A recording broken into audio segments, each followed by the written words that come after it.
Yeah. And today, we're hitting round 2. Which means every album we talk about today has already won its way through. They've beaten 3 other albums already. So the competition is getting serious. We're looking at the finer details now. We are diving deep into round 2, Group 15. And it's a really diverse lineup, high stakes. We've even got a title for this group, pulled from the track lists. It's Whenever I Stop, Suddenly I See That the Damage Is Done to the Usual Love Songs.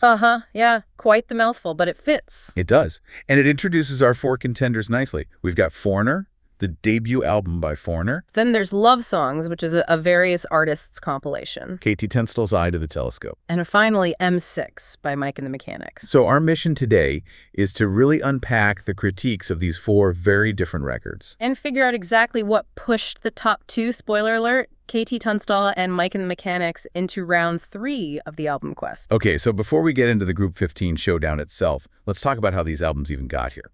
Right. Context is everything. Making it to round 2 means they survived some really tough initial groups. It shows they've got competitive strength, doesn't it? Against, all sorts of genres and eras. Absolutely. That's a key part of the album quest. The criteria are pretty much genre blind. It forces a focus on pure listening quality, how well it holds up. Okay, let's start with KT Tunstall. Eye to the Telescope. How did she qualify?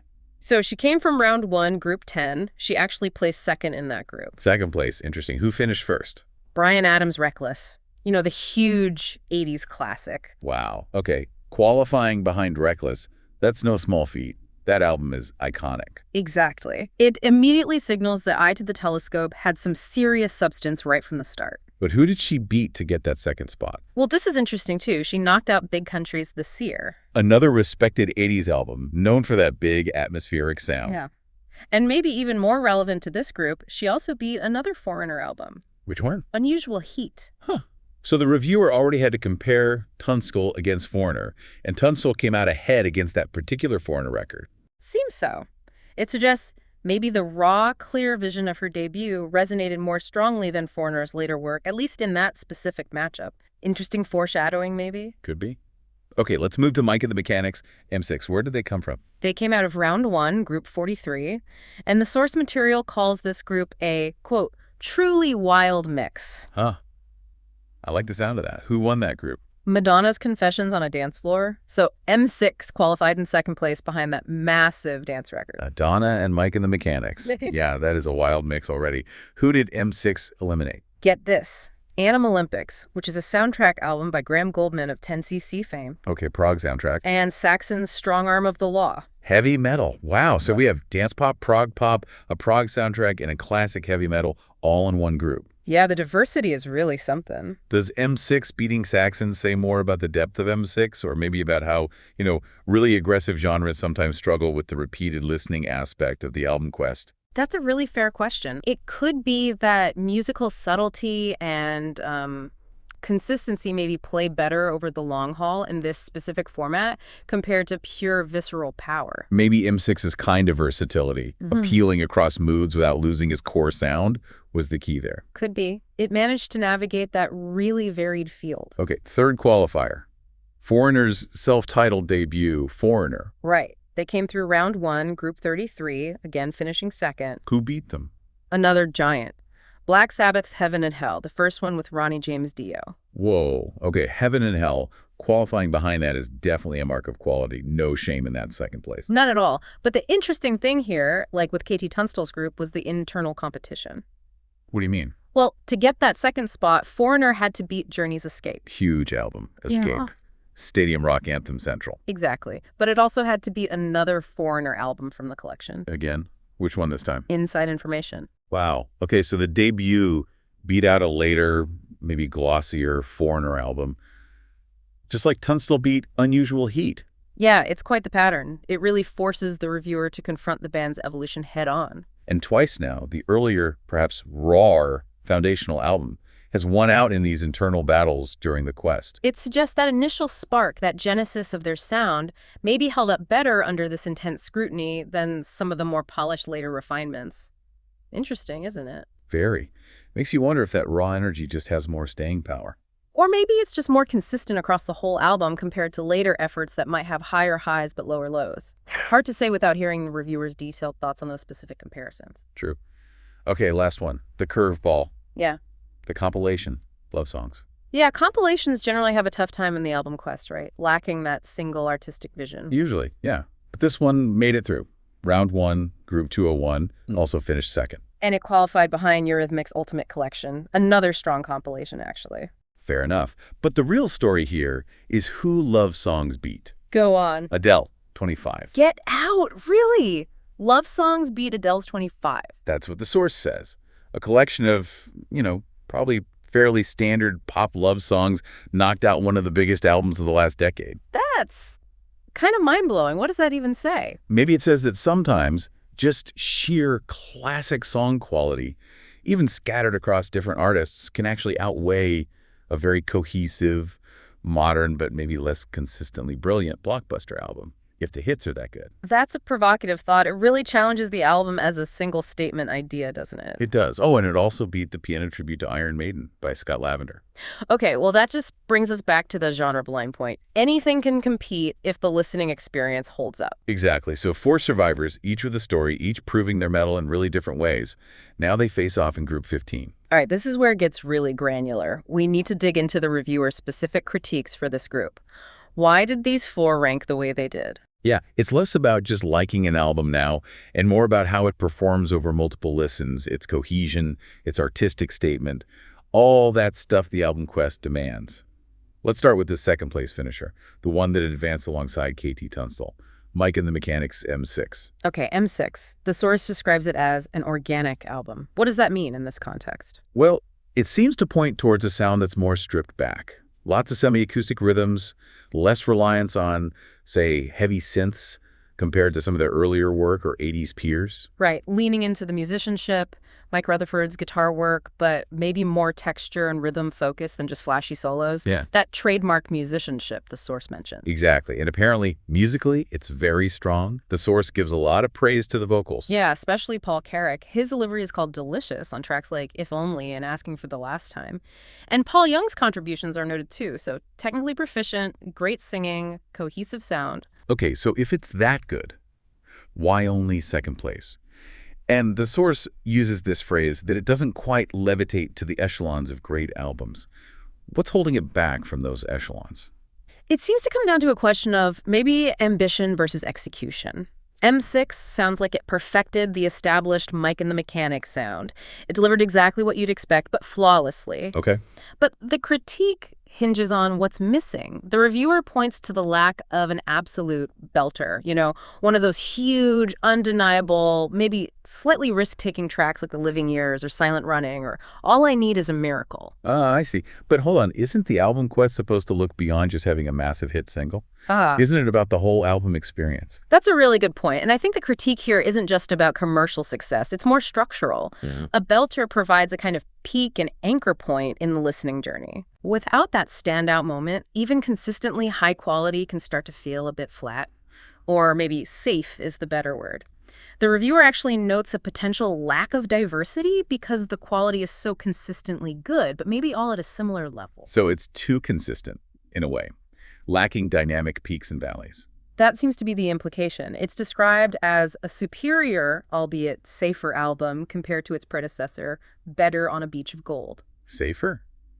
That raises the question about its long-term potential in the quest, doesn't it? The source does say it still sounds great after 20 years, which is a big plus. It is, and it definitely advanced on the strength of brilliant songs like What Will You Do, Asking for the Last Time, and Did You See Me Coming? But that safety aspect is flagged as a potential issue for later rounds against potentially more ambitious albums. Gotcha. Okay, so if M6 was the safe but superior choice, let's talk about the winner of the group.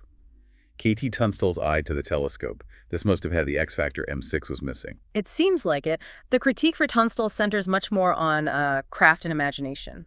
The source emphasizes her seriousness right from the start. This wasn't just thrown together. It came after years of busking, using that loop pedal. That background really informs the album's sound, doesn't it? It's described as more stripped back than M6. Explicitly, no keyboards here, but splashes of beautiful grand piano.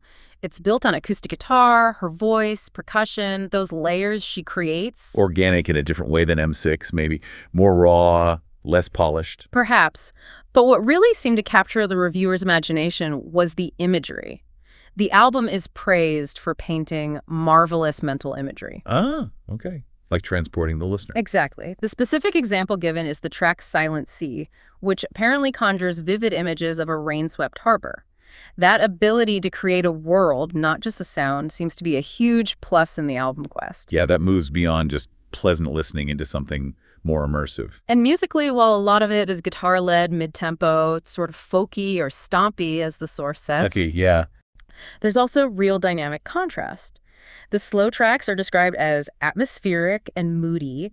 That addresses the potential lack of dynamics we just talked about with M6. And her voice. The control is highlighted, how she can be delicate and reined in on tracks like Under the Weather or Through the Dark, but then unleash this full-bodied power on something like Another Place to Fall. That vocal versatility keeps it engaging. Did the hits help? Other Side of the World, Suddenly I See, the Mercury Prize nomination. The source acknowledges those definitely brought attention, but it stresses that the real value, the reason it won the group, is found by digging deeper beyond those more pop-friendly songs. So it wasn't just the singles carrying it. Apparently not. And there was one track singled out as potentially the reviewer's favorite, the one that really clinched the top spot. Which one? Black Horse and the Cherry Tree. Described as simply wonderful, and its impact strongly influenced placing the album first. It seems to capture that unique, layered, energetic, folk-infused spirit of the whole record. So, Eye to the Telescope wins on originality, dynamic range, and that evocative imagery. Makes sense. Okay, let's look at the albums that didn't make it through. Third place, Foreigner's debut. Right, Foreigner. A foundational rock album, but maybe not quite strong enough for round two. The context given is key. The reviewer apparently considers it possibly the weakest of the Graham Jones era, maybe excluding Inside Information. Which it beat in round one, interestingly. True, but still, even as the quote-unquote weakest, it's emphasized that it's far from a weak album. The standard for that band is just incredibly high. What were the specific critiques here? One interesting point was the sound mix. For a 70s rock album, it apparently uses a fair share of synthesizers. Really? That early? Yeah, but sporadically, Yep. not as integrated as their later sound. This early, maybe slightly awkward mix of raw rock and synth might have contributed to a feeling of it being less cohesive. But the hits are still huge, right? Oh yeah. The source says, Long Way From Home still rocks. Cold as Ice sounds fantastic as ever. Feels like the first time is noted as having a strong core, but also sounding a bit more tired now. Ah, that wear and tear under repeated listening. Yeah. Even classics aren't immune in the album quest. Seems not. But the main structural issue identified was this repertoire split. Meaning? The album style apparently flip-flops pretty hard between two main modes. Soft rock ballads like Fool for You, anyway, or Damage Is Done. Okay. And then punchier, more classic R&B influenced tracks like Head Knocker or At War with the World. And the jumps between those felt jarring, maybe. Not well integrated. That seems to be the implication. Instead of a smooth flow, it felt more like two different EPs stitched together, perhaps, undermining that feeling of a single artistic statement. Did anything try to bridge that gap? There were a couple of more unique tracks mentioned. Star Rider is called Hippie Psychedelic. Interesting for Foreigner.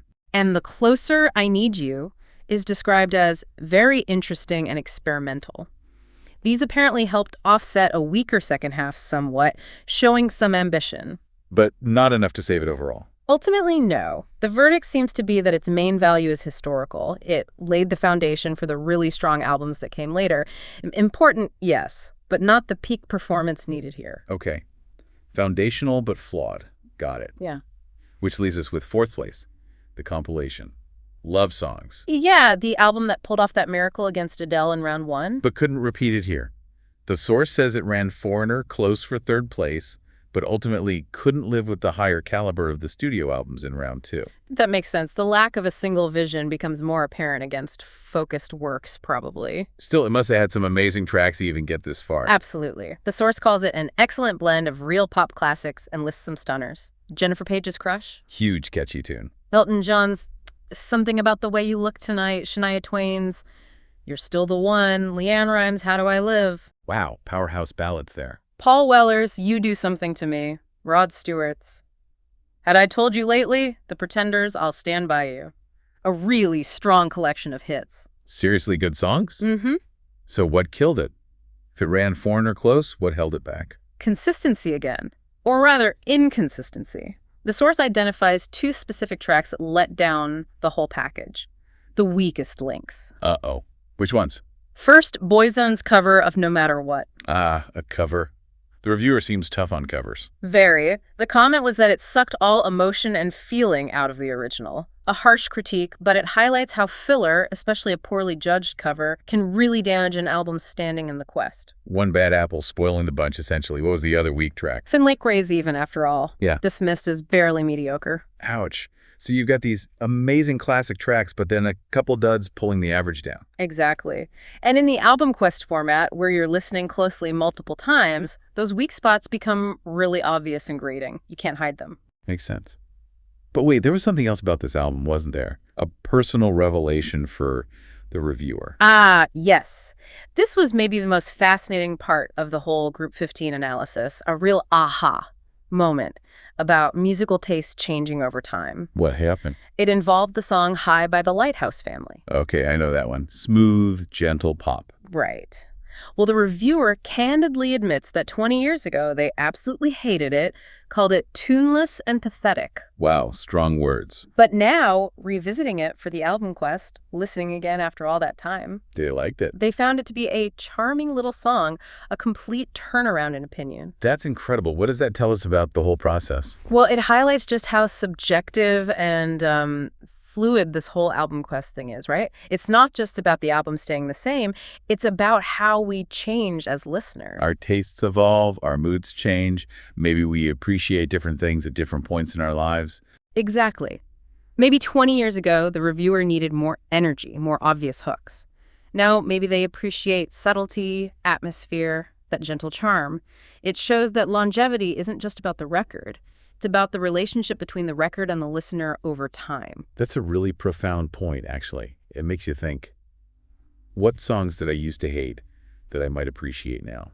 It's a great question, isn't it? And a fantastic, unexpected insight to come out of analyzing a various artists' compilation. Okay, so let's quickly recap the final standings for round 2, Group 15 of this album quest. Sounds good. Lay it out for us. All right. In 4th place, eliminated, was the compilation, Love Songs. Despite that amazing round 1 upset, Yep. In 3rd place, also eliminated, the debut album Foreigner. foundational but not quite cohesive enough. Then, securing 2nd place and moving on to round 3, Mike and the Mechanics with M6. The safe but superior choice. And taking the top spot, winning the group and also advancing, KT Tunstall's Eye to the Telescope. The one with the dynamic artistry and vivid imagery. So, looking at that ranking, what does it tell us about what it takes to succeed as the album quest gets tougher? Well, I think KT Tunstall winning over M6 is pretty revealing. It suggests that focused, dynamic, maybe slightly riskier artistry is valued more highly than just flawless execution of a familiar sound. Cohesion is vital, but so is that spark of originality and ambition. And Foreigner's elimination shows that even a historically important album with massive hits can fall short if the overall structure isn't quite there, right? That repertoire split hurt it. Definitely. It lacked that consistent peak performance across the whole runtime compared to the top two. It had great moments, but wasn't a great journey. And Love Songs. The lesson there seems crystal clear. Yeah. Beware the weak link. Even a handful of truly classic songs couldn't entirely make up for a couple of tracks that dragged the average down. In the album quest, you're judged on the whole package, warts and all. So pulling it all together, what are the key takeaways for us and for you listening? I think there are three big ones from this group. First, the sheer power of imagery and atmosphere in music. KT Tunstall didn't just offer songs, she offered, that rain-swept harbor. That's a different level of engagement. Right. Creating a world. Second, there's that important distinction between an album that lays a foundation, like Foreigner, and one that aims to perfect a specific sound, like M6. Both have value, but the quest seems to favor albums that feel like complete, self-contained artistic statements, potentially with a bit more dynamism than sheer perfection. Okay. Foundation versus perfection versus dynamic artistry. Something like that. And the third takeaway, maybe the most resonant one personally, is that critical shift demonstrated by the Lighthouse Family track. Yeah, our own perspective changes. Exactly. It reminds us that judging music isn't static. Our relationship with albums evolves as we evolve. Longevity isn't just about the music surviving, it's about it surviving us, our changing tastes, our different life stages. That's brilliantly put. The music stays the same, but the listener changes.